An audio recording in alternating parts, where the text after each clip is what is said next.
Bienvenidos a nuestra tercera clase de Pentateuco 2. En esta oportunidad vamos a completar el panorama del libro de Levítico. Analizaremos un poco los conceptos de pureza y santidad y sus implicaciones para este cuerpo literario. Comencemos. Una preocupación principal de las leyes de Levítico tiene que ver con la pureza ritual, llamada también limpieza. Los alimentos, capítulo 11, el alumbramiento, capítulo 12, enfermedades cutáneas y moho, capítulos 13 al 14, y secreciones, capítulo 15, son algunos de entre los muchos temas que se tratan en el libro en relación con la limpieza. Dios estaba presente en medio de Israel. Debía mantenerse la pureza del santuario. Estas leyes guiaron a Israel y a los custodios de la santidad de Dios acerca de cómo conservar la pureza del lugar. Una vez instituido e inaugurado el sistema sacrificial, lo primero que sigue es la clasificación de los animales en puros e impuros. Estas regulaciones, como las de los capítulos 12 al 15, vienen después de la institución del sacerdocio, porque una de las responsabilidades de los sacerdotes era distinguir lo puro de lo impuro. Junto con Deuteronomio 14, 3 al 20, esta es la enumeración más extensa de aquello que está permitido o prohibido comer. Los animales se dividen en 4 categorías, definidos básicamente por su locomoción: animales terrestres, acuáticos, volátiles y reptiles. Aunque los pájaros y los animales alados son tratados en secciones separadas, la palabra aves se aplica a unos y a otros. Entremezcladas con las definiciones están las instrucciones relativas a cómo los animales impuros contagian su impureza a las personas y los objetos, y cómo se puede recuperar la pureza ritual. Después de unas exhortaciones generales, todo lo expuesto a lo largo del capítulo se resume en los versículos 46 al 47. Estas son las instrucciones acerca de los animales, de las aves, de todos los seres vivientes que se mueven en las aguas y de todos los demás animales que se arrastran por el suelo.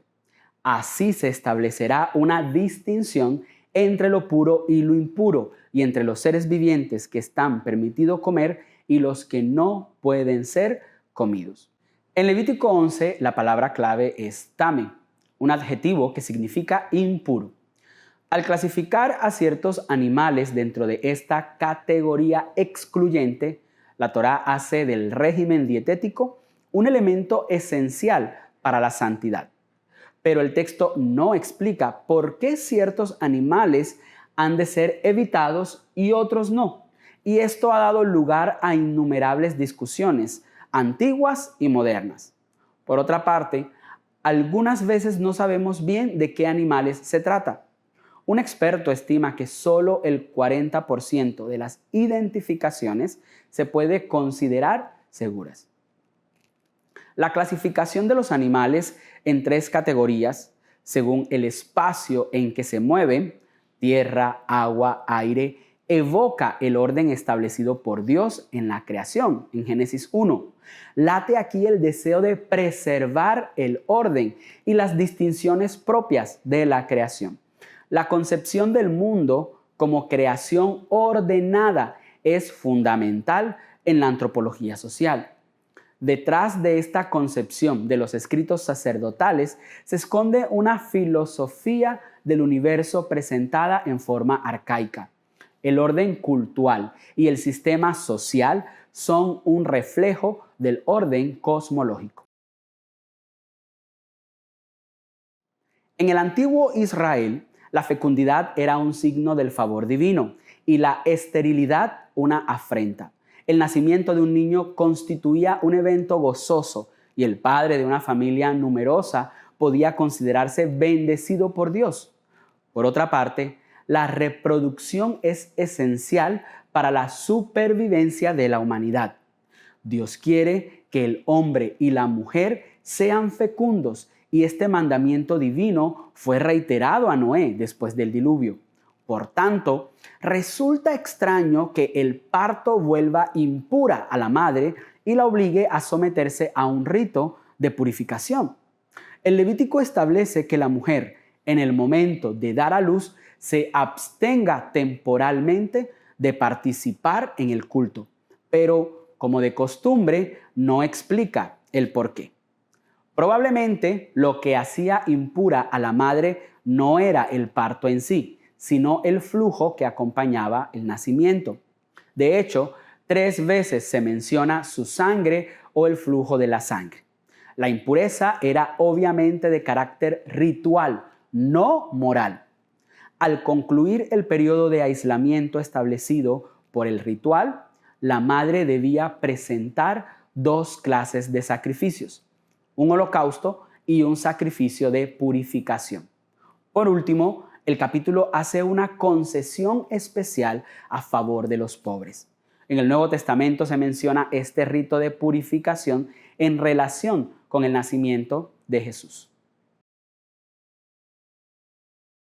La impureza legal puede contraerse por razones biológicas, muchas veces accidentales, o como resultado de transgresiones morales específicas cometidas voluntariamente. Las primeras formas de impureza, como ciertas enfermedades de la piel y algunos flujos corporales, forman parte de la condición humana. Estas y otras clases de impureza aparecen ligadas en mayor o menor medida a la muerte. Las otras clases de impureza se producen cuando las personas transgreden los límites impuestos por Dios. Los individuos que ignoran voluntariamente los mandamientos divinos son una fuente de impureza y contaminan todo aquello que tocan. Sus acciones los apartan de Dios y los introducen en el ámbito de la muerte. Cuando el sacerdote ha establecido que la enfermedad de la piel es seria y produce impureza, el leproso debe rasgar sus vestidos, soltarse los cabellos, cubrirse hasta el labio superior e ir gritando: impuro, impuro. Además, tendrá que vivir fuera del campamento. Como se trata de una impureza crónica, el enfermo debe apartarse del campamento santo donde Dios está presente. Levítico 13, 47 al 59 se refiere a las manchas que dañan las telas y los objetos de cuero. Son los hongos o el moho que aparecen en la ropa que ha quedado sin lavar durante algún tiempo en un clima tropical o semitropical. Suele encontrarse en vestimentas de toda clase, sean de lino, lana o cuero. El trato exigido es similar al de las personas: 7 días de aislamiento y después otros 7 días. Si durante ese tiempo las manchas se han extendido cada vez más, la ropa tiene que ser destruida. Este capítulo describe cómo se ha de proceder cuando un varón o una mujer israelita padecen de un flujo anormal en sus órganos sexuales. La mayor parte de las prescripciones se refieren a flujos que proceden de enfermedades o infecciones y no deben confundirse con la menstruación de la mujer y las emisiones seminales del hombre. En los hombres se trata de pus o de otra sustancia semejante. Los flujos anormales de la mujer son flujos de sangre o hemorragias persistentes más allá del periodo menstrual o producidos fuera de él. También se incluyen normas relativas a las emisiones seminales del hombre y a la menstruación de la mujer. Todas estas formas de impureza se extienden a las personas y objetos que entran en contacto con los que tienen esos flujos normales o extemporáneos. En resumen, y para comprender mejor lo que es la impureza ritual, es útil ofrecer una clasificación de diversos casos. La impureza puede ser o bien innata, es decir, natural, o bien adquirida. La impureza adquirida puede serlo por contagio o por una acción, ya sea involuntaria o voluntaria, es decir, intencional. Solo la última, la intencional, debido a una acción voluntaria, puede implicar una responsabilidad, incluso una culpabilidad.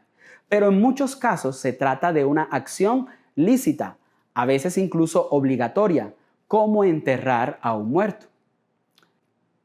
Puro se entronca con limpio, claro, sin mezcla, verdadero, completo, en orden. Lo que es puro favorece la vida, el regocijo, la racionalidad, el dominio de la naturaleza. Impuro se entronca con sucio, turbio, híbrido, falso, anormal, desordenado. Lo que es impuro conduce al debilitamiento de la vida, a la muerte, al absurdo. Lo impuro está muchas veces del lado de la naturaleza mal controlada, de la animalidad. El carácter práctico de la ley hace que se detallen mucho los casos de impureza y las maneras de purificarse, pero sin ofrecer una teoría de esta noción. Aunque pertenece al ámbito religioso, la impureza es una realidad física y no moral. Podemos contraerla de forma involuntaria, incluso inconscientemente. Es contagiosa como una enfermedad y presenta varios grados de gravedad. Se la define mejor viendo sus consecuencias. Al ser contagiosa, la impureza obliga más o menos al ser impuro a aislarse de la sociedad. La impureza prohíbe tocar las cosas consagradas, comer alimentos consagrados, frecuentar lugares santos. Por tanto, lo impuro está excluido de cualquier asamblea cultural. Sin embargo, el impuro no está separado de Dios. Puede orar, pues la impureza no es un pecado, pero sí lo sería no respetar las prohibiciones que entraña o no tratar de librarse de ella. No existe una explicación categórica o final de las razones detrás de las prohibiciones respecto a la pureza e impureza.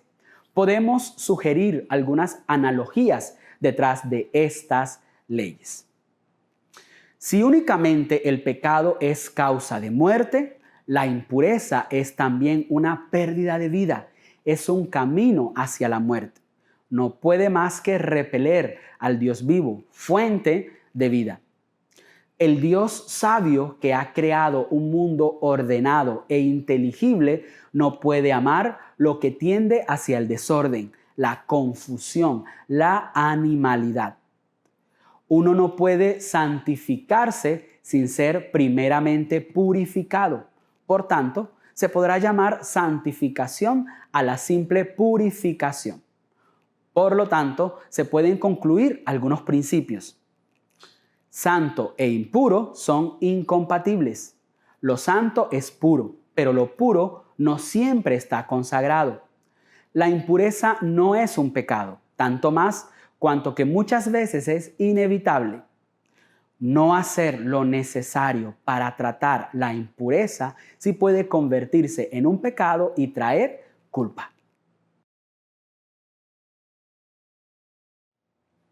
El capítulo 16 ocupa una posición central en Levítico, acorde con la importancia del Yom Kippur o Día de la Expiación.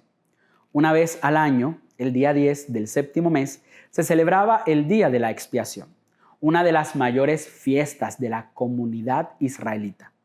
El objetivo de esta celebración era la purificación del santuario y de los pecados e impurezas de Israel mediante actos cultuales. El comienzo del capítulo 16, versículo 1 y 2, enlaza directamente con los sucesos narrados en el capítulo 10, la muerte de Nadab y Abiú, por acercarse indebidamente a Dios. Sirve para recordar la santidad del santuario. Los sacerdotes que se acerquen a él indignamente pueden morir. La forma actual de Levítico 16 combina el rito de entrada, el rito de purificación y el rito de eliminación. El movimiento de uno a otro contribuye a la unidad literaria y teológica del capítulo. El punto central de la celebración, el más peculiar, se encuentra en el rito de los dos machos cabríos, uno para Yahvé y el otro que es Azazel, figura enigmática, tal vez demoníaca. El macho destinado al Señor era sacrificado como víctima expiatoria. El macho correspondiente a Azazel no era degollado. Aarón imponía las manos sobre su cabeza y confesaba los pecados de los israelitas que simbólicamente recaían sobre el animal. Luego lo enviaba al desierto, a donde llevaba consigo los pecados de los israelitas. Allí no podían dañar a la comunidad. Lo realmente decisivo para liberarse de los pecados era la confesión individual y comunitaria de los mismos. Desde el punto de vista temático, la ley de santidad abarca diferentes campos: sacrificios, relaciones sexuales, prescripciones sobre los sacerdotes, festividades, año sabático y jubilar, bendiciones y maldiciones y otras leyes, sobre todo de carácter social y ético. Desde el punto de vista formal, la ley de santidad se compone principalmente de leyes y parénesis, amén de las fórmulas introductorias y de la breve narración de Levítico 24. A diferencia de las prescripciones rituales de la primera parte del libro, muchas de las leyes de los capítulos 17 al 26 son de tipo apodíctico o casuístico. Levítico 18 y 20, por ejemplo, son claro exponente de uno y otro tipo. Los elementos parenéticos se encuentran esparcidos por toda la sección. Suelen estar formulados en segunda persona del plural, en claro contraste con las leyes. Levítico 19 es uno de los capítulos más interesantes. Desde el punto de vista sintáctico estilístico, se pasa una y otra vez del singular al plural. Desde el punto de vista temático, las exigencias cultuales alternan con las éticas. En la primera parte del capítulo saltan a la vista los puntos de contacto en el decálogo. Se insiste asimismo en la justicia social. Los versículos 11 al 18 forman una unidad que culmina con el mandamiento del amor al prójimo, síntesis de todas las exigencias éticas y sociales. Se anticipa, en cierto modo, la comprensión cristiana del mandamiento del amor como realización y meta de toda la ley, incluso la de pureza. Como hemos visto hasta aquí, la mayor parte del libro de Levítico contiene leyes y rituales en torno al culto formal de Israel. Entre otros temas, hay una descripción del ritual y las leyes para sacrificios referentes a pureza dietética y sexual. Pero para no quedarnos solo en los detalles descritos, es importante que identifiquemos detrás de todas estas leyes y de los conceptos fundamentales de pureza y limpieza la enseñanza principal del libro, que Dios es santo. Como base para la motivación de las diversas estipulaciones está la afirmación divina: yo soy el Señor tu Dios. Además, Dios no solo está presente, es santo. Sean pues santos porque yo soy santo. El libro de Levítico también enseña que Dios está aparte del mundo presente y que solo quienes también están libres de la mancha del pecado pueden estar en su presencia. Israel es invitado a ser santo en cada uno de sus miembros, a vivir su consagración. El Señor ha puesto aparte a un pueblo y lo ha consagrado. Ha establecido con él una relación privilegiada. Es lo que pretende recordar las breves fórmulas que aparecen como estribillos. Ya dijimos, yo soy el Señor vuestro Dios. Yo soy el Señor que os santifica. yo os he separado de los demás pueblos para que seáis mío. Yo os hice salir de Egipto para ser vuestro Dios. La salida de Egipto es vista más como separación que como liberación. Otros textos hablan de elección, pero el Levítico prefiere el término puesto aparte, que fundamenta las exigencias de pureza. Una de las definiciones de la relación entre Dios y su pueblo es: yo seré vuestro Dios, lo que invita a plantear esta pregunta: ¿qué es un Dios? ¿Qué hace? ¿Qué se espera de él? De todo lo que la Biblia permitiría decir para describir el contenido del término Dios, retengamos al menos que se le entiende como el creador dispensador de la vida, el protector de las personas y de las sociedades, el educador que enseña la verdadera sabiduría, el Señor que quiere ser respetado y obedecido.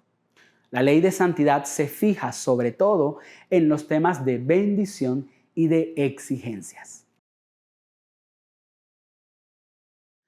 El libro de Levítico ha sido una pausa en el camino y ha profundizado en el carácter de Dios, un Dios santo. Su santidad se ha revelado en diferentes principios. Él no es igual a los demás dioses. Es la fuente de toda santidad.